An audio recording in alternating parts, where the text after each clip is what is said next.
Olá, meus amados irmãos, a graça e a paz do nosso Senhor e Salvador Jesus Cristo. Sejam bem-vindos, meus irmãos, à nossa escola bíblica dominical online. E nós estamos estudando a carta de Tiago e nós estamos avançando, nos nossos estudos. Ainda estamos no capítulo 1, e hoje vamos ver os versos 17 e 18, que vão falar para nós sobre a bondade e a imutabilidade de Deus. Mas antes eu quero fazer um pequeno resumo daquilo que nós já vimos aqui, nesse capítulo 1. Nós já vimos os versos 2 a 8. Nesses versos nós estudamos sobre o valor das provações, Qual é o valor das provações? As provações que Deus permite, que Deus envia, elas têm um propósito na nossa vida. Qual é o propósito? Aperfeiçoar a nossa fé, aperfeiçoar o nosso caráter. Deus está trabalhando em nós, através das provações, para cumprir o seu propósito, o seu objetivo para nós, que é transformar-nos segundo a imagem do seu Filho, Jesus Cristo. Então, nós já vimos isso, o valor das provações. Depois, meus irmãos, nos versos 9 a 11, são versos que falam da transitoriedade da vida, A vida passa como a flor da erva. Associamos esses versos aqueles versos que nós temos lá no capítulo 4, que fala que a nossa vida é como um vapor, que ora a gente vê, mas daí a pouco a gente não vê mais, desvanece. Então nós pensamos, diante desse fato, sobre o que é que nós devemos mais valorizar. E nós vimos, meus irmãos, que o que nós mais devemos valorizar são as coisas de Deus. Não que nós vamos desvalorizar aquelas boas dádivas que Deus nos concedeu para o nosso bem viver aqui nesse mundo. Não.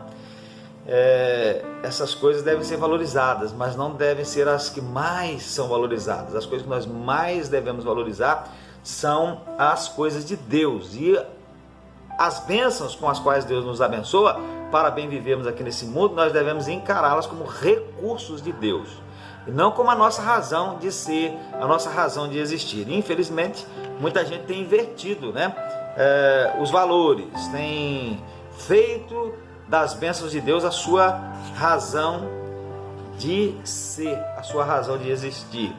Mas não deve ser assim. Nós devemos mais valorizar as coisas de Deus, a nossa comunhão com Deus, a nossa fidelidade a Deus, a nossa participação na obra de Deus, a nossa participação na vida da igreja que é de Deus, e por aí vai. Nós vimos isso, Os versos 12 a 15, meus irmãos, trazem para nós algo muito importante. Apesar de nós não termos estudado uma lição propriamente dita sobre esses versos, mas eles falam algo muito importante para nós sobre a tentação, Sobre a tentação, como que é gerado o pecado dentro de nós através da tentação.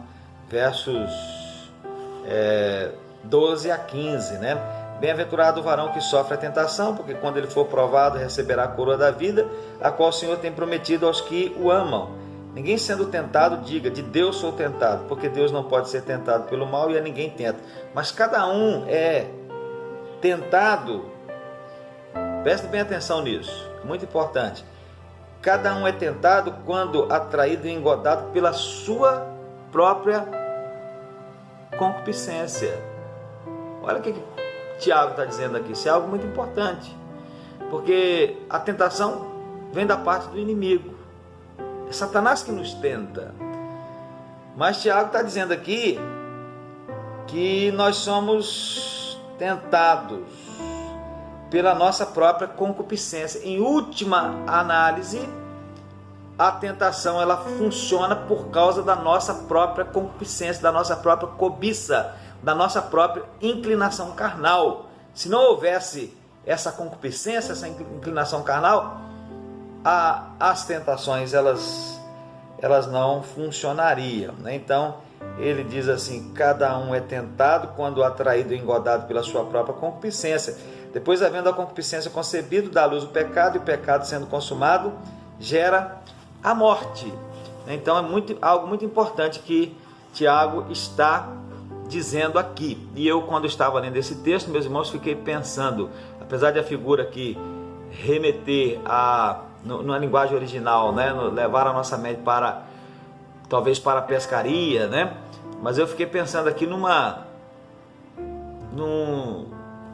ato de pegar um rato em uma ratoeira, né? Como é que se pega um rato em uma ratoeira? É pela atração e sedução. Você coloca algo que atraz, que seduz o rato, então ele vai até a ratoeira e ele cai ali. Mas o que é que atrai e seduz um rato?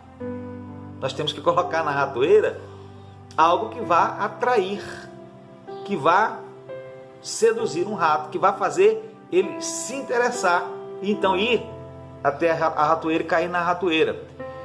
Porque se você colocar uma outra coisa para o qual o rato não está nem aí, ele não vai para lá, ele vai para outro lugar, ele vai procurar outra coisa, né?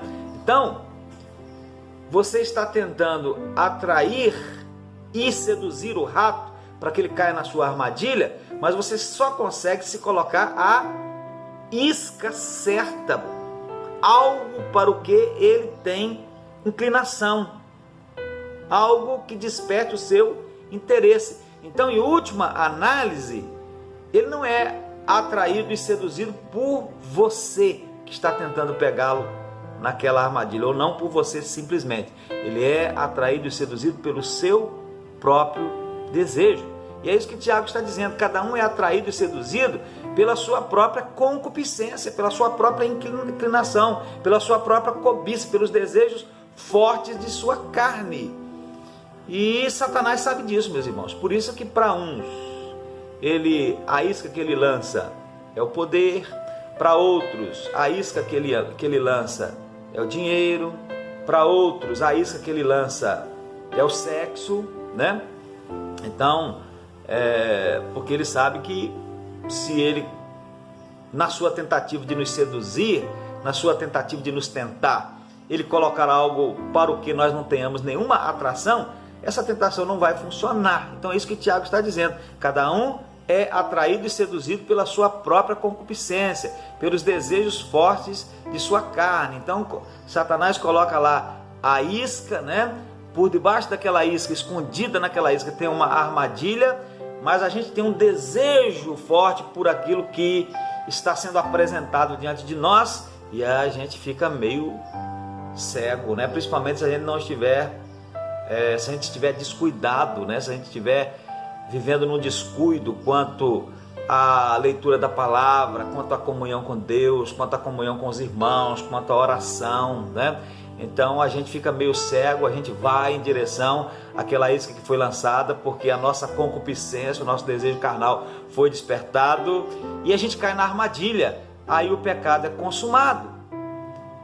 E depois de consumado, diz aí Tiago que o pecado gera morte, o pecado separa de Deus, e a tentação visa finalmente isso, afastar-nos da presença de Deus. Então isso está aí nos versos 12 a 15. E nos versos 17 e 18, meus irmãos, que são os versos da nossa lição de hoje, nós vamos ver sobre a bondade e a imutabilidade de Deus. Deus é bom e Deus é imutável. Então diz aí a palavra de Deus: toda a boa dádiva e todo o dom perfeito vem do alto, descendo do Pai das luzes, em quem não há mudança nem sombra de variação.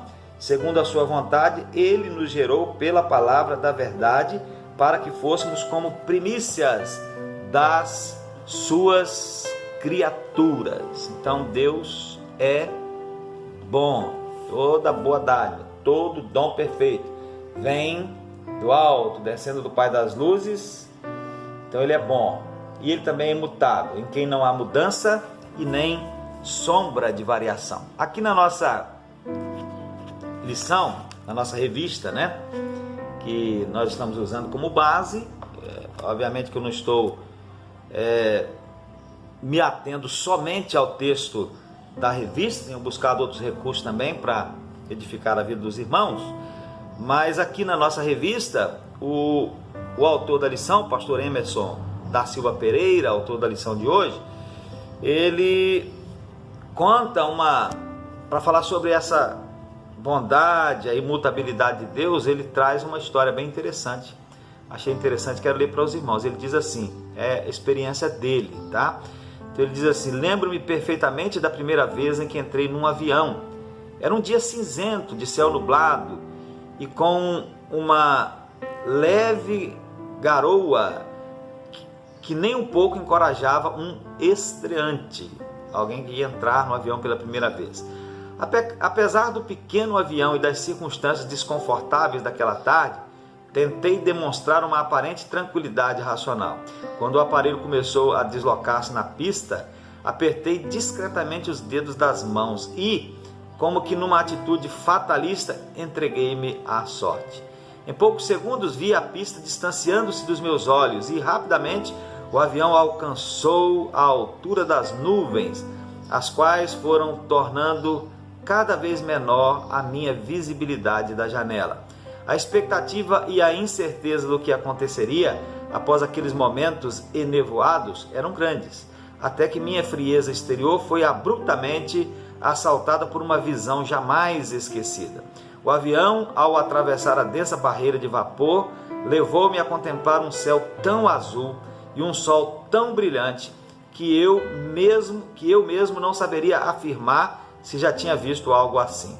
Foram instantes de contemplação, mas também de muita reflexão, pois aquela nova experiência ensinou-me a reconhecer que, apesar do dia cinzento e chuvoso lá embaixo, o sol sempre esteve no mesmo lugar, brilhando tão intensamente como sempre brilhou. Com certeza, já enfrentamos ou estamos enfrentando dias cinzentos da vida, atribulados ou enevoados pelas dificuldades, ansiedades, temores ou tristezas da vida. A lição é a mesma. Apesar das circunstâncias adversas que enfrentamos na vida, não devemos perder a confiança. Por quê? Porque Deus é o mesmo, eternamente bom e imutável. Então, meus irmãos, esse é o tema da nossa lição hoje: a bondade e a imutabilidade de Deus. Sobre a bondade de Deus, meus irmãos, um outro autor, um outro estudioso da palavra de Deus, de quem eu gosto muito, Warren Wiersbe, tenho esse livro aqui, tem uma coleção de livros em que ele faz comentários da Bíblia inteira, desde o Gênesis até o Apocalipse. Então, ele comentando esse texto de Tiago sobre a bondade de Deus, ele diz que um dos ardis do inimigo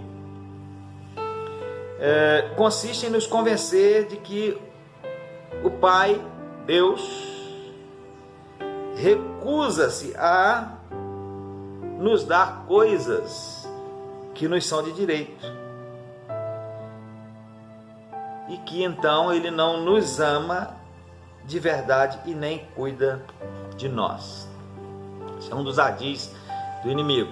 E ele cita o exemplo de Satanás quando ele abordou Eva. Satanás, quando abordou Eva, ele insinuou que se Deus realmente a amasse, teria permitido que comesse da árvore proibida. Por que uma árvore proibida? Por que não podia comer do fruto daquela árvore? Satanás cegou, Eva para a bondade de Deus no que dizia respeito a ela poder comer de todos os outros frutos, de todas as outras árvores, mas ele concentrou naquela. Olha, por que você não pode comer do fruto dessa árvore? Essa árvore parece tão boa para dar entendimento, para dar conhecimento, para tornar vocês, seu esposo, Adão e Eva, parecidos com Deus, conhecendo o bem e o mal. Por quê? Então, colocou uma dúvida, um ponto de interrogação na cabeça de Eva. Quando quando Jesus é tentado, quando Satanás tenta a Jesus lá no deserto, logo após o seu batismo, meus irmãos, Satanás ele também levanta a questão da fome. Jesus estava jejuando já por 40 dias e 40 noites, né? E tinha fome, certamente que ele tinha muita fome. E a primeira tentação com que Satanás tenta a Jesus é nessa questão, a questão da fome. Olha, se você é o Filho de Deus, manda que essas pedras se tornem pães. Olha, há pouco tempo, quando você estava lá sendo batizado, veio uma voz do céu, a voz do Pai, né, dizendo acerca de ti: este é o meu Filho amado, em quem me compraz, em quem tenho prazer. Se você é realmente o Filho amado, se realmente o Pai lhe ama, por que você está aí faminto? Manda que essas pedras se transformem em pães. Então era uma tentação, né? Uma tentativa de Satanás de, dentre outras coisas, fazer duvidar da própria bondade do Pai. Então é algo, meus irmãos, que é um ardil de Satanás, né? Nos fazer duvidar da bondade do Pai. A bondade de Deus, meus irmãos, é uma grande proteção para nós não cedermos à tentação. Preste bem atenção nisso. A bondade de Deus, o estarmos cientes, conscientes, crentes da bondade de Deus e na bondade de Deus, cientes, conscientes da bondade de Deus e crentes na bondade de Deus, é uma grande proteção para nós não cedermos à tentação. Assim como Jesus não cedeu à tentação. Porque uma vez que Deus é bom e nós estamos cientes disso, conscientes disso, cremos nisso, atentos para isso, então nós não precisamos de ninguém mais para suprir as nossas necessidades, muito menos de Satanás. Não precisamos de ninguém mais, muito menos de Satanás, para suprir as nossas necessidades. E com Jesus, meus irmãos, nós aprendemos que é melhor passar fome dentro da vontade de Deus do que estar saciado, porém fora da vontade de Deus. Porque quando nós ficamos famintos ou passamos por uma outra dificuldade qualquer dentro da bondade de Deus, Deus tem um propósito nisso. Deus tem um objetivo nisso. Deus, na sua infinita bondade, tem um propósito, tem um objetivo que finalmente será bom para nós. Então, quando nós estamos cientes disso, que Deus é bom, não importa o que aconteça, faz parte da bondade de Deus para nós, o que quer que venha acontecer conosco, então isso é uma grande proteção para nós não cedermos à tentação. Nós vamos entender que é melhor passar aquela dificuldade dentro da vontade de Deus, do que sair daquela dificuldade, mas sair também de dentro da vontade de Deus. Agora, uma vez que nós começamos a duvidar, meus irmãos, da bondade de Deus, se nós começarmos a duvidar da bondade de Deus, então as ofertas de Satanás poderão se tornar atraentes para nós, e os desejos naturais dentro de nós, as nossas inclinações, como diz Tiago, né, pouco antes, vão nos levar a acharmos boa, né, e a irmos até aquela isca que Satanás lançou. Moisés advertiu o povo de Israel, meus irmãos, que não deveria se esquecer da bondade de Deus quando estivessem desfrutando as bênçãos da terra prometida. Está lá em Deuteronômio 6, 10 a 15. E nós precisamos da mesma advertência hoje. Não podemos esquecer da bondade de Deus. E Tiago, meus irmãos, ele apresenta aí para nós pelo menos alguns fatos, pelo menos 3 fatos sobre a bondade de Deus. O primeiro fato é que Deus, ele nos dá boas dádivas. Deus nos dá boas dádivas, não é isso que diz aí?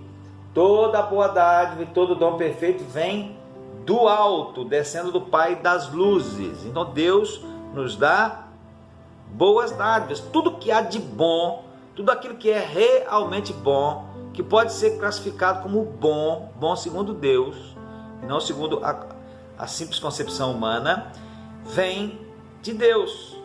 Se não vem de Deus, não é bom. Mas se vem de Deus, é necessariamente bom, mesmo que nós não vejamos de imediato qualquer bondade nessa dádiva. Mas é possível a gente não enxergar de imediato a bondade em alguma coisa que Deus nos dá ou que nos permite viver. É possível, e o exemplo que a gente pode citar é o exemplo do espinho na carne de Paulo. Interessantemente, nem o apóstolo Paulo a princípio enxergou bondade naquilo, tanto é que ele pediu a Deus, ele tinha uma dificuldade que ele chamou de espinho na carne, e ele a princípio não via nenhuma bondade naquilo, ao ponto de ele orar 3 vezes a Deus para que retirasse aquele espinho que estava na sua carne, aquela dificuldade que era podia ser comparada a um espinho na carne. Mas depois da 3ª oração, Deus respondeu para ele que não.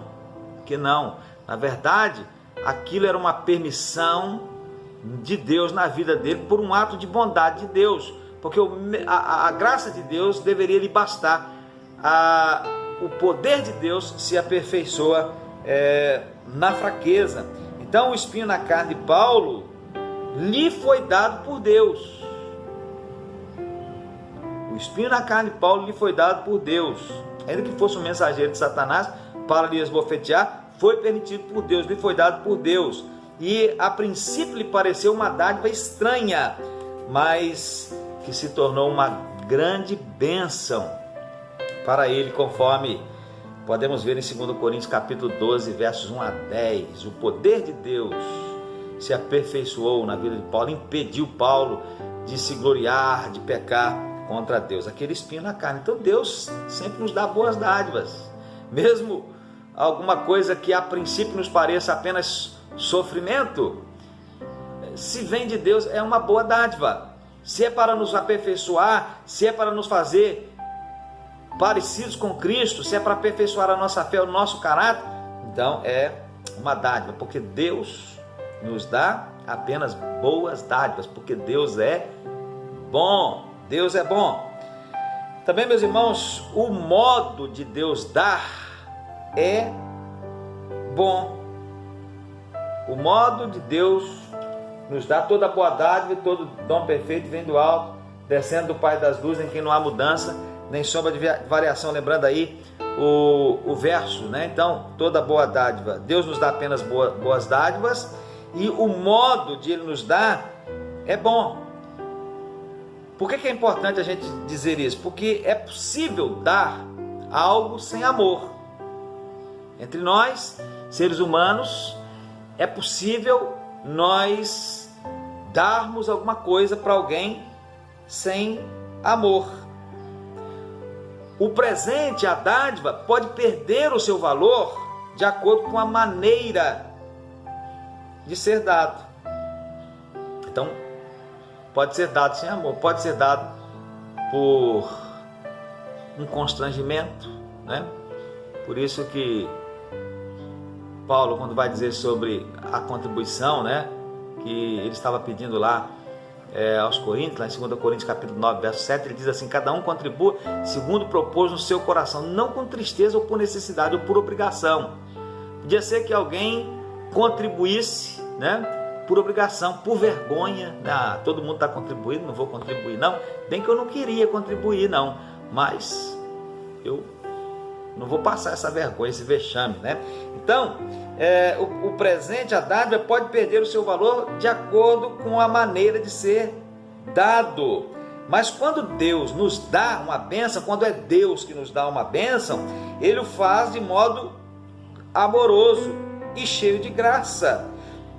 Tanto aquilo que Deus nos concede, quanto o modo de concedê-los são bons. Deus nunca nos concede algo sem querer nos conceder. Ele nos concede porque Ele quer nos conceder, porque Ele nos ama. Então, Deus é bom até no modo de, pela sua bondade, nos dar alguma coisa. E o terceiro fato, meus irmãos, sobre a bondade de Deus, é que Deus nos dá continuamente. As bênçãos de Deus, né, elas descem continuamente sobre nós, né? O texto diz assim, que todo dom perfeito vem do alto, descendo do Pai das luzes. E descendo aí, meus irmãos,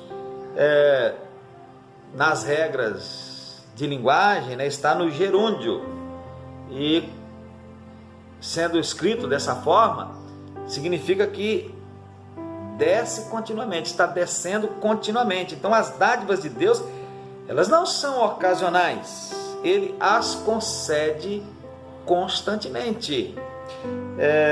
Ele as envia mesmo quando nós não as vemos. E como é que nós sabemos disso? Nós sabemos disso porque é o que Ele nos diz, e nós cremos em Sua palavra, e nós sabemos disso também pela própria experiência, né? Você não recebe ar para respirar, por exemplo, ocasionalmente. Então você recebe todos os dias, está descendo todos os dias do Pai das luzes. Você vivendo numa situação normal, ou que deveria ser normal, você se alimenta todos os dias, ou tanto quanto é suficiente para manter a sua vida. Então está descendo continuamente. E muitas outras, até outras bênçãos que nós não vemos, está descendo. A bondade de Deus faz com que Ele faça com que as suas bênçãos desçam sobre nós constantemente. Então Deus nos dá apenas boas dádivas.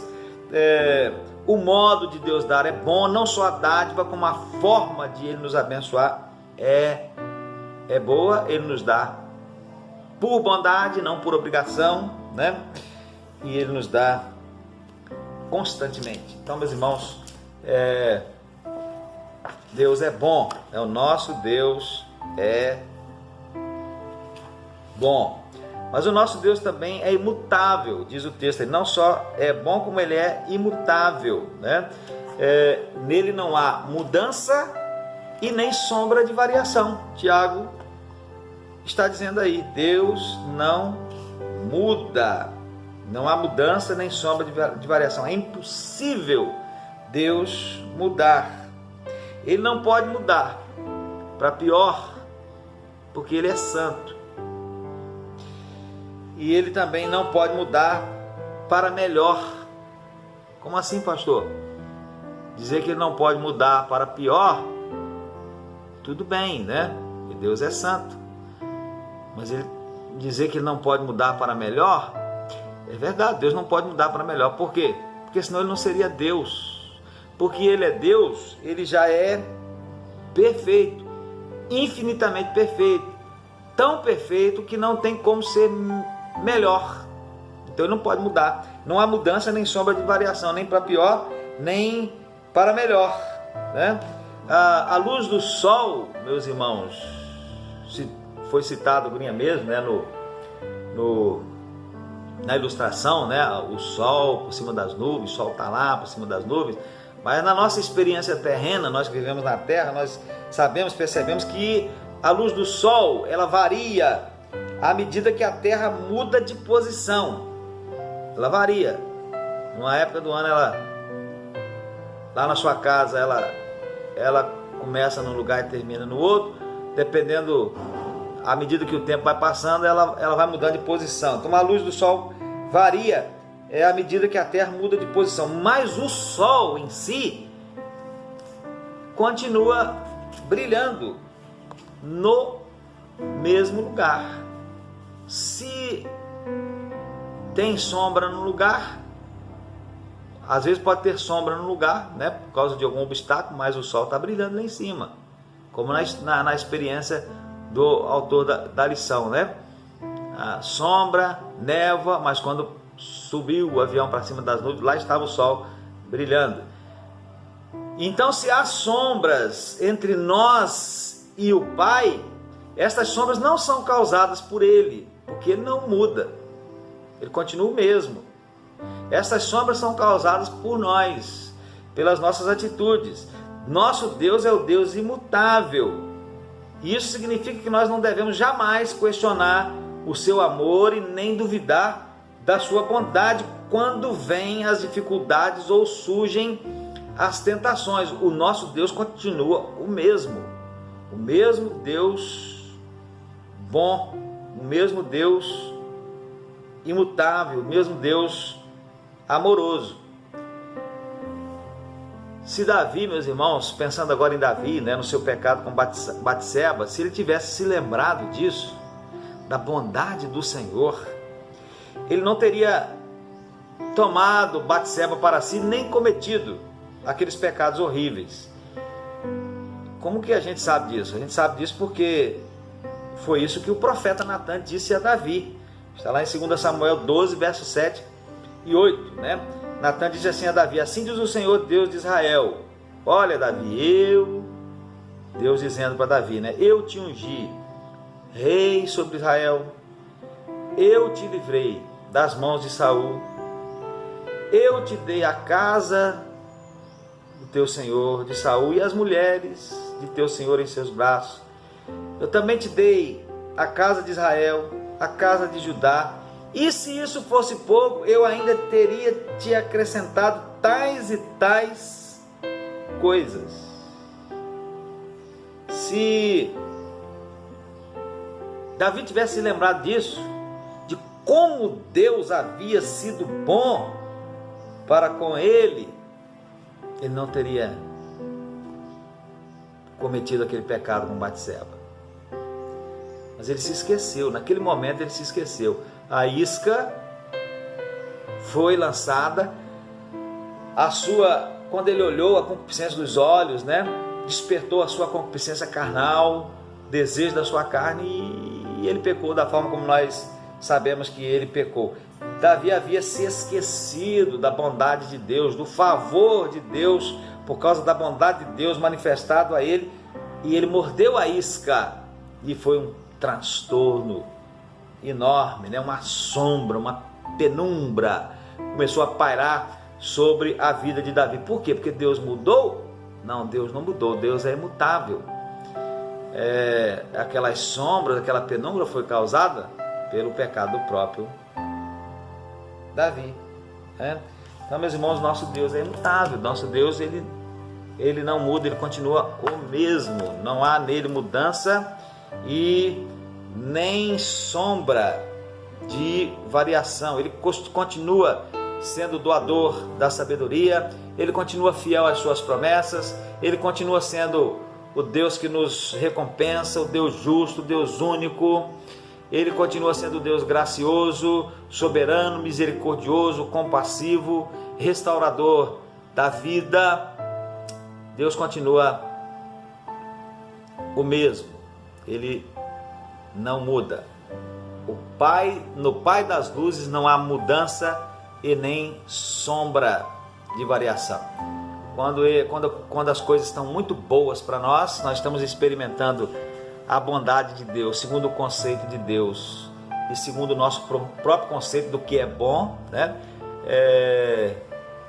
Nós pensamos em Deus como bom. Mas quando nós estivermos enfrentando alguma provação também, nós devemos entender que Deus não muda, e nessa provação Deus está exercendo também a sua bondade para conosco. Ele está trabalhando em nós, trabalhando a nossa fé, trabalhando o nosso caráter, trabalhando no propósito que Ele tem para as nossas vidas, que é nos transformar segundo a imagem do seu Filho. Então não, Deus não muda.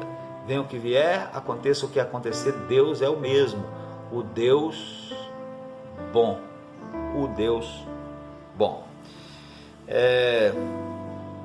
E concluindo, meus irmãos, a nossa lição, o autor diz aqui: a grande demonstração da bondade imutável de Deus para conosco, apresentada por Tiago, está no último versículo desse parágrafo, desses 2 versos que lemos, né? Versículo 18, mais precisamente. Pois Deus, segundo o seu querer, nos gerou pela palavra da verdade para que fôssemos como as primícias das suas criaturas, ou na versão que lemos originalmente, aqui no início, né? Segundo a sua vontade, Ele nos gerou pela palavra da verdade para que fôssemos como as primícias das suas criaturas. Então, a bondade de Deus nos alcançou com a salvação em Cristo Jesus. Salvação é essa, bondade e salvação é essas que nos encoraja e nos fortalece a prosseguir adiante, mesmo diante das provas e adversidades da vida. Nós estamos agora passando por uma grande provação, a pandemia, né? Mas nós vamos adiante, encorajados pela bondade de Deus, encorajados pelo fato de que Deus, em sua bondade, nos alcançou para a salvação, ou com a salvação em Cristo Jesus. É sempre bom, meus irmãos, nós nos lembrarmos que mesmo quando os nossos dias se encontram nublados, cinzentos ou chuvosos, sobre as mais densas, as mais sombrias e as mais carregadas nuvens, entre aspas, sempre existirá o sol que nunca se apaga. Então, acima de todas as nossas dificuldades, de todas as nossas provações, lá está Deus. Continua o mesmo, imutável, nos abençoando, pronto a exercer e exercendo a sua bondade para conosco. Então Deus é bom e Ele é imutável. Então nunca se esqueça disso. O Deus bondoso e imutável está soberanamente presente em nossas provações. Quais são as provações pelas quais nós estamos passando? Tem algumas que nos são comuns, tem algumas que às vezes nos são exclusivas, né? Você está passando por uma que às vezes eu não estou passando, e eu estou passando por alguma que às vezes você não está passando, e estamos passando por alguma que às vezes é comum a todos nós, como a pandemia, por exemplo, né? A pandemia é comum a todos nós, mas tem uns que foram atingidos pelo vírus, outros não foram, né? Então, são provações iguais e provações diferentes, mas nós não devemos esquecer que o Deus bondoso e imutável, o nosso Deus é bom, é imutável, e o nosso Deus que é bom e imutável, Ele está soberanamente presente nas nossas provações. Por cima dessas densas nuvens, por cima dessa névoa que às vezes paira sobre nós, lá está Deus. E daqui a pouco essa névoa se dissipa e nós vamos novamente sentir o brilho de Deus, o calor de Deus em nós. Que Deus, meus irmãos, nos abençoe e que o Espírito de Deus possa aplicar essa palavra ao nosso coração e possa despertar a nossa fé nessa bondade, nessa imutabilidade do nosso Deus, e possa, com isso, também confortar o nosso coração nos momentos em que nós estivermos sendo provados. Amém? Que Deus abençoe a sua vida.